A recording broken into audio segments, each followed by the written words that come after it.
Hello everyone, welcome জনাইছো সকলোকে এটা নতুন ভিডিওলৈ। এই ভিডিওটিত আমি আমাৰ বিভিন্ন কম্পিটিটিভ এক্সাম টেট কাম ৰিক্ৰুটমেন্ট টেষ্টই হওক এডিআৰইয়ে হওক বা এপিএসসি লেভেলৰ বা এপিএসসিৰ পৰা হোৱা এক্সাম বিলাকেই হওক কাৰেণ্ট এফেয়াৰ্ছৰ কোৱেশ্চন আহে তো এই কাৰেণ্ট এফেয়াৰ্ছ তাৰ লগতে কিছুমান জেনেৰেল নলেজৰ কোৱেশ্চনো আজিৰ এই ভিডিওটিত চাম আৰু বিশেষকৈ আমাৰ যিসকলে আমাৰ স্পেশাল এডুকেটৰ টেট কাম ৰিক্ৰুটমেন্ট টেষ্ট দিব বা আমাৰ যিসকলে যেটো আমাৰ বিটিএডিৰ আন্ডাৰত এটা পোষ্টৰ কাৰণে টেট কাম ৰিক্ৰুটমেন্ট টেষ্ট হ'ব তেওঁলোকে বা বাকি যিসকলে বিভিন্ন সময়ত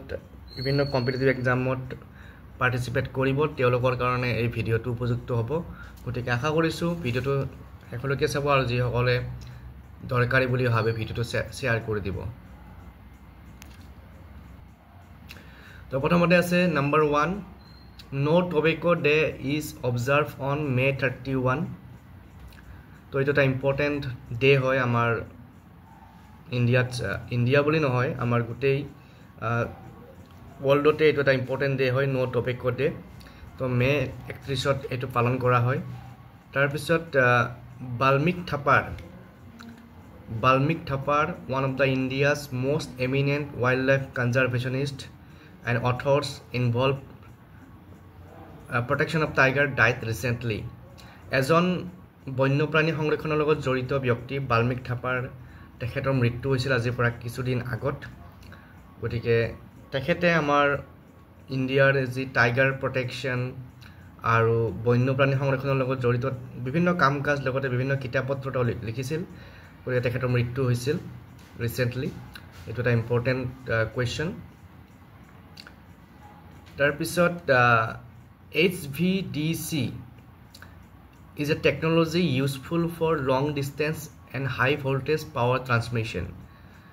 আমাৰ যে পাৱাৰ যেটো ট্ৰান্সমিশন হয় ট্ৰান্সপোৰ্টেশন হয় হাই ভোল্টেজ পাৱাৰ তাতে এটা টেকনলজি ব্যৱহাৰ কৰা হয় এটো হৈছে HVDC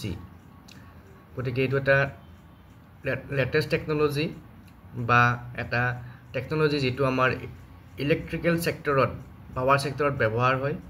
গতিকে এনেকুৱা যিবোৰ টেকনলজি আছে বিভিন্ন ক্ষেত্ৰত ব্যৱহাৰ হয় সেই টেকনলজি বিলাকৰ বিষয়ে জনাটো আমাৰ দৰকাৰী কাৰণ কিয় পৰীক্ষাত সায়েন্স এন্ড টেকনলজি বুলি এটা সেকশন থাকে আৰু তাৰ ওপৰত কোৱেশ্চন আহে ইয়াতে যদি কিবা ডাটা ভুল হৈছে আপোনালোকে কমেন্ট কৰি পইণ্ট আউট কৰি দিব তেতিয়া মই কাৰেক্ট কৰিবলৈ চেষ্টা কৰিম নাম্বাৰ 4 আছে RCB won their maiden IPL trophy by defeating Punjab Kings after 18 years of wait. Royal Challengers Bangalore এবাৰ IPL trophy জিকিছিল 18 বছৰ ওয়েট কৰাৰ পিছত আৰু কাক বিট কৰিছিল Punjab Kings তো এইটো এটা ইম্পৰ্টেন্ট ডাটা হয় যেহেতু IPL তো এতিয়া আমাৰ এতিয়া ক'ব গলে আমাৰ ইণ্ডিয়ান ইকোনমিৰ এটা পাৰ্ট হয় আৰু এটা ৰেগুলাৰ এক্টিভিটি গতিকে তাৰ ওপৰত কোৱেশ্চন অহাটো স্বাভাৱিক কথা তাৰ পিছত আছে এটা ডিফেন্সৰ related question General Anil Chauhan is the present Chief of Defense Staff of India. General Anil Chauhan বৰ্তমান আমাৰ যি ডিফেন্স স্টাফ আছে প্ৰতিৰক্ষা বাহিনীৰ মুৰব্বী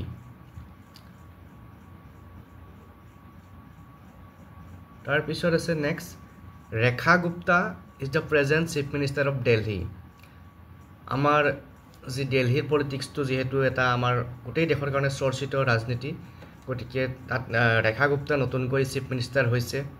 আৰু ইয়াৰ আগত আছিল ডক্টৰ আটিসি বা এটা সময়ত অৰবিন্দ কেজৰিৱাল আছিল তো বৰ্তমান ৰেখা গুপ্তা দিল্লীৰ chief minister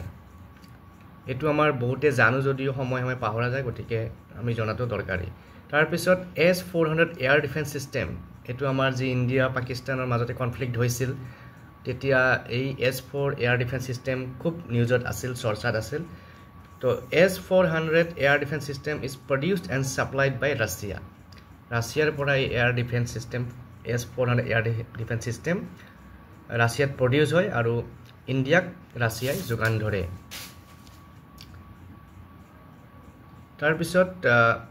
Binita Chetri of Assam was second runner up in British Got Talent 2025. Tonke hoyto hunise Binita Chetri mato newsot asile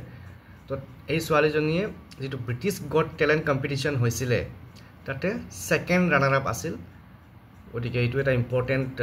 data হয় আমাৰ অসমৰ কাৰণে তাৰপিছত D Gukesh is an Indian chess player আমাৰ বিভিন্ন খেলুৱৈৰ নাম আমি নাজানো বা পাহৰি যাওঁ গতিকে কেতিয়াবা বিভিন্ন খেলুৱৈৰ নাম দি আৰু তেওঁ কি খেলৰ লগত জড়িত সেইটো কুৱেশ্যন আহে তো বৰ্তমান সময়ত এটা চৰ্চিত নাম ডি জুকেছ তেখেত এজন আমাৰ ইণ্ডিয়ান চেছ প্লেয়াৰ হয় ৰিচেণ্টলি ৱৰ্ল্ড চেম্পিয়ন হৈছিলে ৱৰ্ল্ড চেম্পিয়ন এজনক বিট কৰিছিলে তো তেখেতৰ নামটো আমি জনাত দৰকাৰী বা তেখেতে কি খেল খেলে সেইটো জনাত দৰকাৰী D Gukesh is an Indian chess player অকল ডি জুকেছ বুলি নহয় বিভিন্ন আমাৰ যিবিলাক প্লেয়াৰ আছে চাইনা নেহৱালেই হওক বা দীপিকা পাল্লিকালেই হওক সানিয়া মিৰ্জাই হওক তেওঁলোক কোনে কি খেল খেলে সেই জনাটো আমি দৰকাৰী তাৰপিছত এটা ইম্পৰ্টেণ্ট ইভেণ্টৰ কথা ইয়াত আছে the women ODI cricket world cup 2025 will be held in India and Sri Lanka এইটো মহিলা ক্ৰিকেটৰ বিশ্বকাপ ওৱান ডে ৱৰ্ল্ড কাপ 2025 এইটো হ'ব এইবাৰ ইণ্ডিয়া আৰু শ্ৰীলংকাত গতিকে আজিৰ পৰা কিছুদিন আগতে এইটো ষ্টাৰ্ট হ'ব গৈ আছে গতিকে এইটো এটা ইম্পৰ্টেণ্ট ইভেণ্ট হয় স্পৰ্টছৰ ক্ষেত্ৰত গতিকে আমি জানিব লাগিব গতিকে আজিৰ এই ভিডিঅ'টিত আপোনালোকৰ লগত এইখিনি শ্বেয়াৰ কৰিলোঁ নেক্সট ভিডিঅ'বোৰত মই আৰু কাৰেণ্ট এফেয়াৰ্ছৰ কুৱেশ্যন শ্বেয়াৰ কৰিবলৈ চেষ্টা কৰিম গতিকে